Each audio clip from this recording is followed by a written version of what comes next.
This stuff never works for me. This stuff never works for me. Oh my God, the universe never helps me out. It's never delivering anything that I actually want.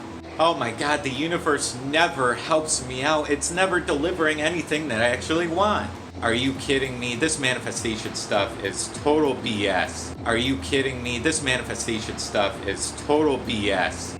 Sometimes it's very frustrating to really understand this entire manifestation process, this universe stuff, this personal development stuff, and everything like that. What we want to understand, though, is every single time we take it out on the universe itself, or we take it out on somebody external, what we're really doing is doing a mirror effect to us. Whatever we're sending to the universe, it's sending right back at us. Whatever we're sending to another, it's sending right back to us. So instead of taking it out on the universe, we want to take it out on nobody, but rather go within, seek to understand, and say, I think I could be doing a little bit better. I think I could raise my level of consciousness. I think what I can do from here is work on this just a little bit better. And what's going to happen is you're going to send that out to the universe and things are going to get a whole lot better.